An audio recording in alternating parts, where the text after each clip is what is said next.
আকাশবাণী কলকাতা। স্থানীয় সংবাদ পড়ছি নমামি বসুরুদ্র। প্রথমে বিশেষ খবর। তৃণমূল কংগ্রেস সরকারের বিরুদ্ধে অস্থিরতা, দুর্নীতি ও তোষণের অভিযোগ তুলে আসন্ন বিধানসভা নির্বাচনে পশ্চিমবঙ্গবাসীর কাছে সমর্থন চেয়েছেন প্রধানমন্ত্রী নরেন্দ্র মোদী। সুপ্রিম কোর্টের নির্দেশে রাজ্যে এসআইআর প্রক্রিয়ার জন্য নিযুক্ত বিচার বিভাগীয় আধিকারিক বা বিচারকদের প্রশিক্ষণের কাজ শেষ হয়েছে বলে রাজ্যের মুখ্য নির্বাচনী আধিকারিক মনোজ কুমার আগরওয়াল জানিয়েছেন। এদিকে রাজ্যের আসন্ন বিধানসভা নির্বাচনের প্রস্তুতি ও আইন শৃঙ্খলা পরিস্থিতি নিয়ে নির্বাচন কমিশন এবং প্রশাসনের কর্তাদের মধ্যে শুরু হয়েছে উচ্চ পর্যায়ের বৈঠক। প্রয়াত প্রাক্তন রেলমন্ত্রী তথা রাজ্যসভার সাংসদ মুকুল রায়ের শেষকৃত্য সম্পন্ন। সেনাবাহিনী 2026-27 নিয়োগ বর্ষে অগ্নিপথ এবং নিয়মিত ক্যাডারের নিয়োগের লক্ষ্যে অনলাইন কমন এন্ট্রান্স পরীক্ষা সিইইর জন্য নাম নথিভুক্তির প্রক্রিয়া চলছে। আরজিকর হাসপাতালে আর্থিক দুর্নীতি মামলায় প্রাক্তন অধ্যক্ষ সন্দীপ ঘোষের জামিনের আবেদন খারিজ করে দিয়েছে কলকাতা হাইকোর্ট। আইএসএল ফুটবলে মোহনবাগান সুপার জায়ান্টস আর যুব ভারতী ক্রীড়াঙ্গনে চেন্নাই এফসির মুখোমুখি হয়েছে। আসছে বিস্তারিত খবরে। তৃণমূল কংগ্রেস সরকারের বিরুদ্ধে অস্থিরতা, দুর্নীতি ও তোষণের অভিযোগ তুলে আসন্ন বিধানসভা নির্বাচনে পশ্চিমবঙ্গবাসীর কাছে সমর্থন চেয়েছেন প্রধানমন্ত্রী নরেন্দ্র মোদী। বিধানসভা ভোটের আগে রাজ্যবাসীর উদ্দেশ্যে লেখা এক খোলা চিঠিতে তিনি গত 11 বছরে কেন্দ্রীয় সরকারের বিভিন্ন প্রকল্প ও সাফল্যের খতিয়ান তুলে ধরার পাশাপাশি রাজ্যের মানুষকে প্রণাম জানিয়ে লিখেছেন, আগামী প্রজন্মের ভবিষ্যৎ কোন পথে এগোবে তা নির্ধারণের সময় এসেছে। গত এক দশকে জনকল্যাণ ও সর্বাঙ্গীন উন্নয়নকে অগ্রাধিকার দেওয়ার কথা উল্লেখ করে প্রধানমন্ত্রী দাবি করেছেন, কৃষক কল্যাণ থেকে যুব সমাজের ক্ষমতায়ন সব ক্ষেত্রেই কেন্দ্র ধারাবাহিকভাবে কাজ চালিয়ে যাচ্ছে। পশ্চিমবঙ্গে অপশাসনের প্রসঙ্গ টেনে প্রধানমন্ত্রী দাবি করেছেন, দীর্ঘদিন ধরে রাজনৈতিক অস্থিরতা, দুর্নীতি ও হিংসার কারণে রাজ্যের অগ্রগতি বাধাপ্রাপ্ত হয়েছে। কেন্দ্রীয় প্রকল্পের সুফল যাতে রাজ্যের সাধারণ মানুষ পুরোপুরি পান, সেজন্য দ্বৈত ইঞ্জিন সরকারের প্রয়োজনীয়তার কথাও উল্লেখ করেন প্রধানমন্ত্রী। সুপ্রিম কোর্টের নির্দেশে রাজ্যে এসআইআর প্রক্রিয়ার জন্য নিযুক্ত বিচার বিভাগীয় আধিকারিক বা বিচারকদের প্রশিক্ষণের কাজ শেষ হয়েছে বলে রাজ্যের মুখ্য নির্বাচনী আধিকারিক মনোজ কুমার আগরওয়াল জানিয়েছেন। বৈঠক শেষে শ্রী আগরওয়াল সাংবাদিকদের জানান, আজ থেকেই জুডিশিয়াল আধিকারিকরা কাজ শুরু করতে পারেন। ওটা অনেক আরাম হয়ে গেছে। মাঝখানে স্টার্ট হয়েছিল একটা টিদিং প্রবলেম ছিল, কিছু জায়গায় ওটিপি প্রবলেম ছিল, এখন অনেক জায়গা সলভ হয়ে গেছে। এটা আমাদের ইন্টারনাল মিটিং ছিল, এমন কোনো মিটিং ছিল না কি প্রপোজাল এখানে ওখানে। আপনার যে অনলাইন সফটওয়্যার আছে, অনলাইন পোর্টাল আছে, ওর মধ্যে সব আছে। ও তো সকালে ট্রেনিং হয়ে গেছে। এটা হচ্ছে সিম্পল একদম পোর্টাল আছে, যেখানে আপনি সব ডকুমেন্ট দেখতে পারেন, সব দেখতে পারবেন, ডিসিশন লিখতে পারবেন। আছে একটু দেখে পরে বলবো, হতে পারে কি আজ থেকে আরাম হয়ে যাবে। এসআইআর ঘিরে তৈরি হওয়া জটিলতা কাটাতে আজ নির্বাচন কমিশন ও বিচার বিভাগের প্রতিনিধিরা ফের বৈঠকে বসেন।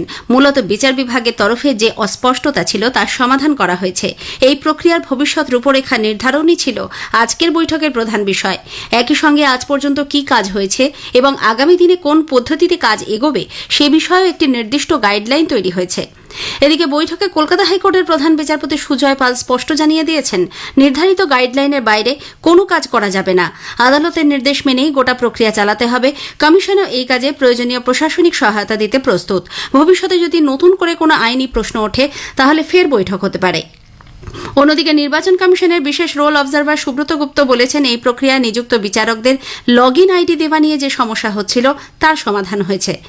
রাজ্যে আসন্ন বিধানসভা নির্বাচনের প্রস্তুতি ও আইন শৃঙ্খলা পরিস্থিতি নিয়ে আলোচনা করতে মুখ্য নির্বাচনী আধিকারিক মনোজ কুমার আগরওয়ালের নেতৃত্বে শুরু হয়েছে বৈঠক। একটি প্রতিবেদন। এসআইআর প্রক্রিয়ার পর এবার রাজ্যে আসন্ন বিধানসভা নির্বাচন অবাধ ও শান্তিপূর্ণভাবে সম্পন্ন করাই নির্বাচন কমিশনের সামনে সবথেকে বড় চ্যালেঞ্জ। বিশেষ করে গত 6 মাসে বিভিন্ন জেলায় রাজনৈতিক সংঘর্ষ, গোষ্ঠীদ্বন্দ্ব এবং নির্বাচনী প্রস্তুতি ঘিরে অশান্তির যে ঘটনাগুলি সামনে এসেছে তা উদ্বেগ বাড়াচ্ছে। এর ফলে এবারের ভোটে উত্তেজনাপ্রবণ বুথের সংখ্যা আরও বাড়তে পারে বলেও আশঙ্কা করা হচ্ছে। তাই বুথ বিন্যাস নতুন করে পর্যালোচনা করা হচ্ছে আজকের বৈঠকে। মার্চ মাসে 2 দফায় রাজ্যে আসছে মোট 480 কোম্পানি কেন্দ্রীয় বাহিনী। কোন জেলায় কত কোম্পানি বাহিনী মোতায়েন হবে, সংবেদনশীল বুথে নজরদারি কিভাবে জোরদার করা হবে, মুখ্য নির্বাচনী আধিকারিক মনোজ কুমার আগরওয়ালের পৌরোহিত্যে এই বৈঠকে তা নিয়ে সিদ্ধান্ত হতে পারে। মুখ্য নির্বাচনী আধিকারিক জানিয়েছেন, 2026 সালের বিধানসভা নির্বাচন এক দফাতে করার প্রস্তুতি চলছে। তার বক্তব্য, পর্যাপ্ত কেন্দ্রীয় বাহিনী ও প্রশাসনিক সমন্বয় থাকলে এক দফায় শান্তিপূর্ণ ভোট আয়োজন করা সম্ভব। কিন্তু অর্ধেকেরও বেশি বুথ যদি উত্তেজনাপ্রবণ হয় তাহলে বাস্তবে কতটা নির্বিঘ্নে তা সম্পন্ন করা যাবে সেই প্রশ্ন থেকেই যাচ্ছে। কমিশনের লক্ষ্য গণতান্ত্রিক প্রক্রিয়ায় আস্থা ফিরিয়ে আনা। অভিরূপ ভট্টাচার্য, আকাশবাণী সংবাদ, কলকাতা। তৃণমূল কংগ্রেস সরকার আদালতের নির্দেশ অবমাননা করে এসআইআর প্রক্রিয়ায় হস্তক্ষেপ করছে বলে বিজেপি অভিযোগ করেছে। বিরোধী দলনেতা শুভেন্দু অধিকারী এক্স হ্যান্ডেলে জানিয়েছেন, সুপ্রিম কোর্টের ঐতিহাসিক নির্দেশের পরেও কলকাতা হাইকোর্টের প্রধান বিচারপতির নেতৃত্বে চলা এসআইআর প্রক্রিয়ার ওপর মমতা ব্যানার্জির সরকার হস্তক্ষেপ করেই চলেছে। এই ঘটনা অত্যন্ত লজ্জাজনক এবং গণতন্ত্রের ওপর আক্রমণ। এ বিষয়ে অবিলম্বে হস্তক্ষেপ, তদন্ত ও এসআইআর প্রক্রিয়ার অখণ্ডতা রক্ষার জন্য বিরোধী দলনেতা কলকাতা হাইকোর্টের প্রধান বিচারপতি এবং নির্বাচন কমিশনের কাছে আর্জি জানান। এদিকে মুখ্যমন্ত্রী মমতা ব্যানার্জি রাজ্যের মানুষের কাছে প্রতিশ্রুতি ভঙ্গ করেছেন বলে শ্রী অধিকারী অভিযোগ করেছেন। দক্ষিণ চব্বিশ পরগনার মথুরাপুরে আজ দলের পক্ষ থেকে তৃণমূল কংগ্রেসের বিরুদ্ধে চার্জশিট পেশ করে তিনি বলেন, ভোটের আগে দেওয়া সব প্রতিশ্রুতি পূর্ণ করতে ব্যর্থ হয়েছে বর্তমান শাসক দল। শিক্ষা ব্যবস্থা, স্বাস্থ্য ব্যবস্থা, সেতু, রাস্তা নির্মাণ, কৃষকদের জন্য, বেকারদের জন্য, মৎস্যজীবীদের জন্য, নারীদের জন্য এবং বিশেষ করে সামগ্রিকভাবে এলাকার উন্নয়নের জন্য পরিকাঠামোগত উন্নয়ন সহ পরিষেবাগত কি তারা করার কথা বলেছিলেন এবং কিভাবে প্রতিশ্রুতি ভঙ্গ করেছেন, জেলা ভিত্তিক ভারতীয় জনতা পার্টির পক্ষ থেকে চার্জশিট প্রকাশ করা হচ্ছে। স্থানীয় সংবাদ শুনছেন আকাশবাণী কলকাতা কেন্দ্র থেকে। প্রয়াত প্রাক্তন রেলমন্ত্রী তথা রাজ্যসভার সাংসদ মুকুল রায়ের শেষকৃত্য আজ সন্ধ্যায় সম্পন্ন হয়েছে। ৭১ বছর বয়সী এই রাজনৈতিক ব্যক্তিত্ব একাধিক শারীরিক সমস্যা নিয়ে দীর্ঘদিন ধরেই হাসপাতালে ভর্তি ছিলেন। গত রাত ১:৩০ নাগাদ মুকুল রায় শেষ নিঃশ্বাস ত্যাগ করেন। তাঁর মরদেহ আজ দুপুরে বিধানসভা ভবনে নিয়ে আসা হয়। অধ্যক্ষ বিমান বন্দ্যোপাধ্যায়, পরিষদীয় মন্ত্রী শোভনদেব চট্টোপাধ্যায়, শশী পাঁজা, সুজিত বসু সহ বিধানসভার অন্যান্য সদস্য, কর্মী এবং তৃণমূল কংগ্রেসের সাধারণ সম্পাদক অভিষেক বন্দ্যোপাধ্যায় তাকে মালা দিয়ে শেষ শ্রদ্ধা জানান। সেখান থেকে দেহ নিয়ে যাওয়া হয় কাঁচরাপাড়ায় তার বাসভবনে। এদিকে মুকুল রায়ের মৃত্যুতে শোক ব্যক্ত করেছেন প্রধানমন্ত্রী নরেন্দ্র মোদী, কেন্দ্রীয় স্বরাষ্ট্রমন্ত্রী অমিত শাহ, মুখ্যমন্ত্রী মমতা ব্যানার্জি, বিরোধী দলনেতা শুভেন্দু অধিকারী সহ অন্যান্য বিশিষ্ট ব্যক্তিরা। সেনাবাহিনীর 2026-27 নিয়োগ বর্ষে অগ্নিপথ এবং নিয়মিত ক্যাডারের নিয়োগের লক্ষ্যে অনলাইন কমন এন্ট্রান্স পরীক্ষা সিইইর জন্য নাম নথিভুক্তির প্রক্রিয়া চলছে। www.joinindianarmy.nic.in ওয়েবসাইটে 1 এপ্রিল পর্যন্ত আবেদন জানানো যাবে। চলতি বছরের জুন মাসে পরীক্ষার সম্ভাবনা রয়েছে। চূড়ান্ত তারিখ পরে জানানো হবে। আরজিকর হাসপাতালে আর্থিক দুর্নীতি মামলায় কলকাতা হাইকোর্ট প্রাক্তন অধ্যক্ষ সন্দীপ ঘোষের জামিনের আবেদন খারিজ করে দিয়েছে। পাশাপাশি সন্দীপ ঘোষের সহযোগী বলে চিহ্নিত আশিস পাণ্ডে, বিপ্লব সিংহ, আফসার আলী এবং সুমন হাজরা জামিনের আবেদনও খারিজ করেছে বিচারপতি তীর্থঙ্কর ঘোষ।